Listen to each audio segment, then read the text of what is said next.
எல்லாருக்கும் இன்றைக்கி வணக்கம். இன்றைக்கி வந்து கேரளா டிஷ்ஷு சம்மந்தி செய்ய போகிறோம். துவையல் அது சூப்பராக இருக்கும், நல்லாயிருக்கும், டேஸ்ட் நல்லாயிருக்கும்.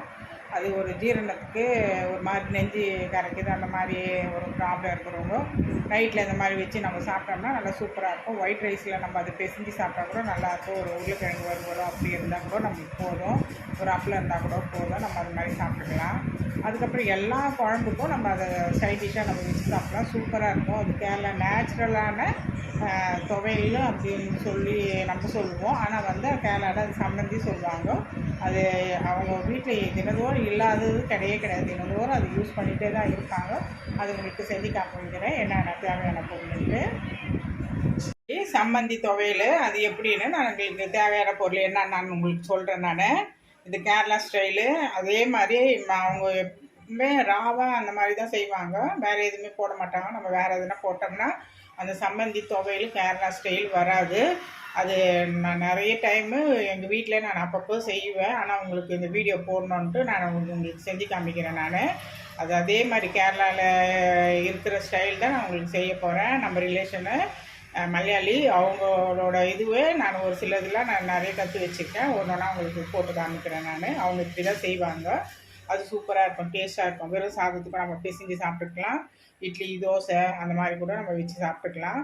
ஒயிட் ரைஸு, சாம்பாருக்கு, அந்த மாதிரி ரசத்துக்கு, எந்த ஒரு குழம்புக்கும் அதை வச்சு நம்ம சாப்பிட்டோம்னா எந்த ஒரு பொரியலும் தேவையில்லை, அவ்வளோ சூப்பராக இருக்கும். தேவையான பொருள் என்னன்னு காமிக்கிறேன். இஞ்சி நல்ல பெரிய துண்டு வச்சுருக்கேன். இப்போது இது வந்து அரை முடி தேங்காய் இதை கட் பண்ணி வச்சுருக்கேன். ஒரு வெங்காயம், சின்ன வெங்காயம் தான் சின்னது போட்டுக்கோங்க, பெருசு இருந்தாலும் பெருசு போட்டுக்கோங்க. வீட்டில் எது இருக்கோ அது யூஸ் பண்ணிக்கலாம். என்கிட்ட பெருசு தான் இருக்குது, அதை போட்டுக்கிட்டேன், அவ்வளோதான். இப்போ வந்து கருவேப்பிலை வச்சுருக்கேன், ஒரு கொத்து கருவேப்பிலை, 2 காஞ்ச மிளகா, அதுக்கப்புறம் வந்து புளி தேவையானாங்க. காரம் கொஞ்சம் வேணும்னா கூட நீங்கள் சேர்த்துக்கலாம். ஆனால் காரம்லாம் எல்லாமே ஒரு லிமிட்டாக ஒரு கரெக்டாக அளவு போட்டால் தான் அது சூப்பராக இருக்கும். ஏன்னா இஞ்சியில் காரம் இருக்கும், திரும்ப நம்ம அது போட்டோம்னா சாப்பிட முடியாது, ரொம்ப காரமாகிடும், அது டேஸ்ட்டு வேறு டேஸ்ட் ஆகிடும். அவ்வளோதான். இது எல்லாமே எத்தனை பொருள்? 2, 3, 4, 5, 6 பொருள் தான், வேறு ஒன்றுமே இல்லை. வீட்டில் எல்லாமே இருக்கும்.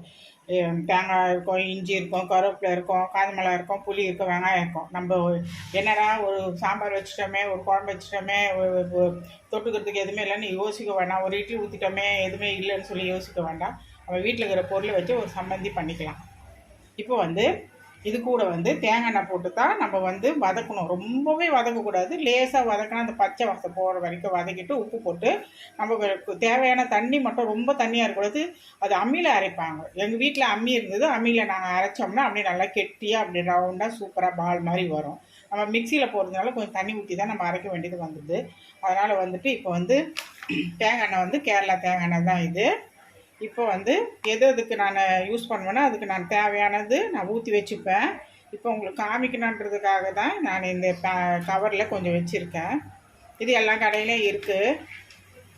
இப்போ நம்ம இதை நல்லா லேசாக வதக்கி எடுத்துக்கலாம். ரொம்ப வதக்க வேணாம், ரொம்ப வதக்கினோம்னா வேறு மாதிரி ஆகிடும் அது.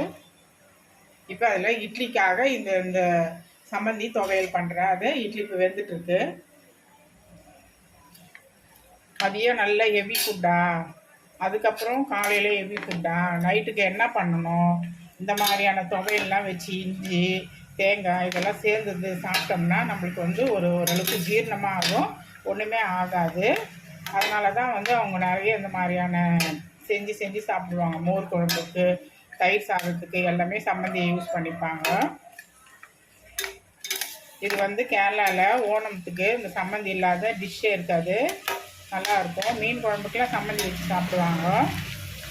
இப்போ இது நல்லா வதங்கி நல்லா வரணுன்னா நம்ம மிக்ஸி ஜாரில் போட்டு கொஞ்சோண்டு தண்ணி ஊற்றி வச்சு கெட்டியாக பண்ணிக்கலாம். அம்மியில் வச்சா தான் அது ஹைலைட்டு டேஸ்ட் எல்லாமே. ஆனால் நம்மக்கிட்ட அம்மி இல்லை, இப்போ என்கிட்டே இல்லை. உங்ககிட்ட அம்மி இருந்தால் அம்மியில் ஆரம்பி சூப்பராக இருக்கும், டேஸ்ட் நல்லாயிருக்கும். இப்போ நல்லா வதங்கட்டும். அது நல்லா வதங்கி நல்லா ஒரு கொஞ்சம் பதத்துக்கு வந்துடுச்சு. இன்னும் ஒரு 5 நிமிஷம் வதக்கிட்டா போதும். இப்போ நல்லா இஞ்சி வாசனையும் இப்போ தேங்காய் எண்ணெயில் நம்ம எல்லாம் தேங்காயெல்லாம் வதக்கவோ ஒரு ஸ்மெல்லு வந்து கம்மன்னு இருக்குது, நல்லாயிருக்கு, சூப்பராக இருக்குது. அவ்வளோதான். இப்போது இன்னும் கொஞ்சம் வதங்கிடுச்சுன்னா போதும். இதில் வந்து பூண்டு வச்சிட போகிறீங்க. பூண்டெல்லாம் வச்சா அந்த ஃப்ளேவர் வராது, நல்லா இருக்காது. பூண்டு வைக்காதீங்க. இதே இதுவில் நீங்கள் அரைங்க. கரெக்டான கேரளா ஸ்டைலில் வந்து சம்மந்தி நம்மளுக்கு கிடைச்சிரும். இது 2 நாளைக்கு வச்சு நம்ம சாப்பிட்லாம்.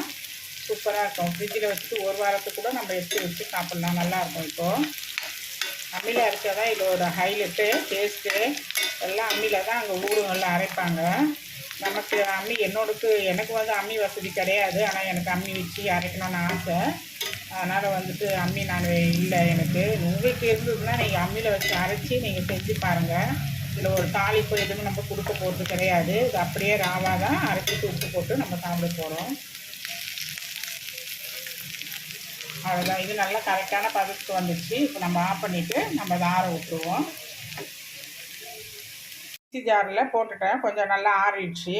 இப்போ தேவையானது உப்பு வச்சுருக்கேன், அவ்வளோதான். நம்ம வேறு எதுவுமே இல்லை. தேவையானது உப்பை நம்ம இதில் போட்டுக்கலாம்.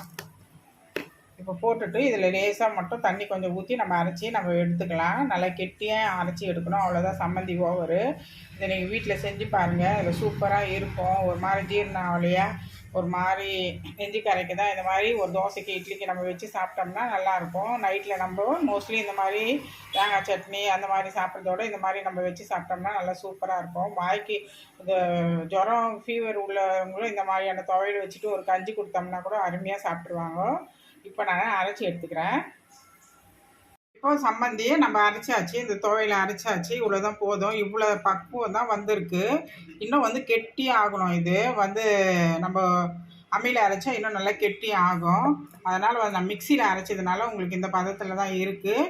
ஆனாலும் இதே போதும் நமக்கு. நல்லா சூப்பரான சம்மந்தி நம்மளுக்கு ரெடி. நீங்கள் வீட்டில் செஞ்சு பார்த்துட்டு மறக்காத சப்ஸ்கிரைப் பண்ணுங்கள். தேங்க்யூ, பாய்.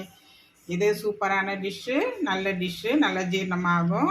மிஸ் பண்ணாத. இதை நீங்கள் வாரத்தில் ஒரு 3 நாளைக்கு 2 நாளைக்கு இந்த மாதிரி செஞ்சு பாருங்கள். மறுநாளைக்கெல்லாம் ஃப்ரிட்ஜில் வச்சு சாப்பிட்டா சூப்பராக இருக்கும். தேங்க்யூ.